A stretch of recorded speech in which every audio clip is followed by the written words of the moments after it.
Hey guys, welcome to the next tutorial of ethical hacking and penetration testing via Kali Linux. So in this tutorial we will be learning about the installation and configuration of Kali Linux, and we'll also learn about what actually ethical hacking is and why is it actually called as ethical, and what are the different types of attacks that can be done and how we could do to prevent it. So before I proceed, because that would be a long conversation, so before I proceed with that, let's just go ahead and start something in the background that would be useful to us, since that would take a very long time. And what I'm talking about right now is installation of Kali Linux. So one thing we need to keep in mind is that I can also go ahead and install this directly on my operating system, but that is not what I would do, since I assume that you are just a beginner with the Linux. I won't ask you to go and install the whole operating system on your PC or your laptop. The reason being that if you don't know what you're doing and if you just try to play with it, then unnecessarily you will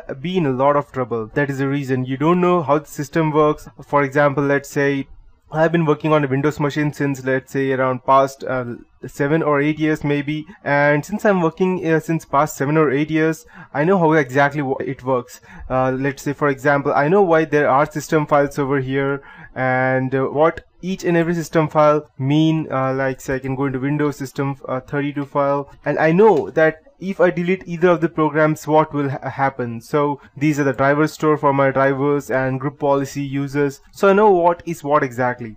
But if you're a new person, if you're just a noob, and if you're trying to go ahead and try to run the Kali Linux on your whole PC, the first thing that might happen is that it may not get installed, because maybe sometimes your laptops are not bootable, not dual bootable. I'm not telling not dual bootable, but there are some specifications set by Microsoft nowadays which are crackable, but by the time you listen to this video, I don't know if something else comes in, so then you might not be able to dual boot or be able to single boot Kali Linux. The reason being that there is something that is UEFI set by the Microsoft, which only allows you to install the Microsoft Windows 8 or any newer version, 8.1 or similar versions. So that is the reason why I won't be asking you, unless you are an expert in dual booting or installing systems, unless you are not a system administrator, don't go ahead and mess with this, because it can actually go ahead and create a hell lot of problems for you. That's the reason. So that's the reason I would be asking you to go ahead and run it on your VMware workstation. I have the workstation 9. I have not yet updated it. There are workstation 10 and 11, I believe. And workstation is, can say you need to go ahead and buy the workstation, but if you want something similar to that, you can use VirtualBox. If you don't want to unnecessarily go ahead and spend your money, you can go ahead and download the VirtualBox, which I'll just go ahead and show it to you. And you can go over here. This is the VirtualBox, and in case just you don't know what VirtualBox is and what Kali Linux is, Kali Linux is based on Debian, and it is an operating system which has loads and loads of penetration testing tools. Okay, before I proceed, let me check if my system is working perfectly. Okay, perfect. Advanced, proceed, save. Now it should work, I believe. Okay, perfect. So we are here, the VirtualBox. So you can see that VirtualBox runs on Windows, Linux, Macintosh, Solaris host, and a lot of other operating systems. And I assume that you are installing it under your Windows, so that's the reason I asked you VirtualBox. If you're running it under Macintosh, then you can surely go ahead and use the VMware player, VMware is also as good as VirtualBox, but I support VMware. But the only thing is that you need to go ahead and spend your money if you're trying to buy a workstation. If it's just a player, just a single machine, then you can straight away go ahead and use the player. Okay, so if you want to download, you can go ahead and check the downloads option over here, and you have it for different versions of Windows, for 64 as well 32-bit versions. And as of in my system, I have an 8 GB RAM, so that's the reason I would be going ahead and using the 64-bit version. So you can go ahead and download it, everything from here. And besides, you also need to go and install the VMware tools or VirtualBox tools, whatever they have inside them. I am not much in concern with VirtualBox, because I hardly use it, or I don't even use it sometimes. The most thing which I use is the VMware. So I'll just go ahead and close, and just in case, you can also go ahead and download the VMware. I'll go ahead and show it to you. And yes, So this is VMware. It's just a virtualization platform that goes ahead and converts your that means you can go ahead and run a computer inside a computer, an operating system inside an operating system. So what I would do is that, let's say if I have a 6 or 8 GB RAM in my laptop or computer, then I can just go ahead and run this and assign 2 GB of its memory to my Linux or either of the operating systems. And the best part of Kali Linux is that it even runs in as less as 512 MB RAM. That's its best part. But I suggest that you should not run it in a 512 MB RAM. The reason being that if you're trying to go ahead and crack passwords or password hashes using that, it will be quite difficult for you because it requires a graphic card and a good processor to go ahead and run that. So since you are just learning Kali Linux and these are the basics for that, I'm only going to teach you how to install and do the basic stuff over there, so that once you are completely sure that you know what you're doing and the basic Linux commands and what kernels are and how to hack into them, only then I'll suggest you to go ahead and install the whole operating system so that you can go ahead and mess with anything you want and you will still be knowing what you're doing. So to come back, I'll just go ahead and show you over here. You can go to downloads version. We have vSphere over here, but we would be needing the VMware, so you can go ahead and check over here. These are for okay, so okay, here it is, VMware player. Perfect. So I'll just go ahead and open that.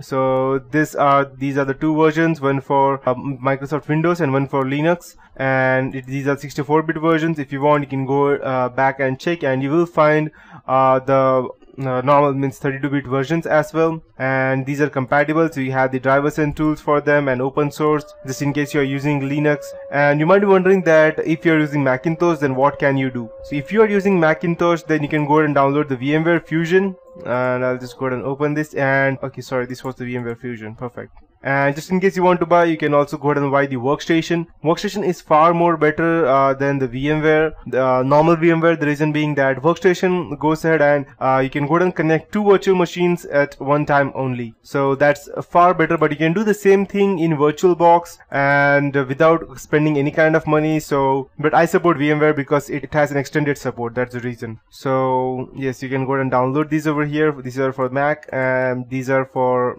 the Windows. So yes, you can go ahead and download them. So once you have downloaded virtual VMware, you can just go ahead and click next, and it's quite easy. You don't actually have to do anything. Just go ahead and double click on the installer file, and once you have installed, you will see this VMware Workstation. If you are using let's say VirtualBox, then I won't be able to help you, but there is quite a suitable topic I can show you if you don't know how to install it. How to install VirtualBox. Perfect. You can see over here there are images, and just to be precise, if you don't know how to install a VirtualBox, I don't even think that you should be learning this tutorial. The reason being that installing these programs are much easier than going ahead and learning this. So once you have installed these things, there are specific you can say as ways as to how they have given how you can go to install that. So once you have installed, I assume that you have the VMware. After that, we need to go ahead and download the Kali Linux. So I'll just go ahead and download the Kali Linux, and I'll just go ahead and open it over here. And just to be clear that once you're using Kali Linux, there may be a lot of bugs because previously this was known as Backtrack when it started. And after on, they later got converted. They stopped at Backtrack 5, and they started distributing Kali Linux because it's much better than the Backtrack version, as this is based on Debian. And you can see over here that this Kali Linux even works on cell phones such as Nexus 5, Nexus 6, or even the previous versions. As you can see, Kali Linux Net Hunter on these devices. And you can also install it on your Raspberry Pi, Odroid, Qbox, and a lot of other things.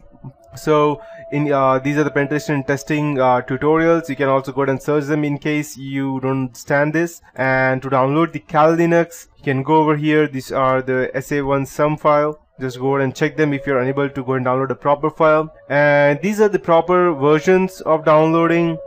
Mini means you just have to go ahead and again install everything once you have downloaded this file. And as of me, I would be using the 32-bit version of Kali Linux since I am going to install it in a VMware.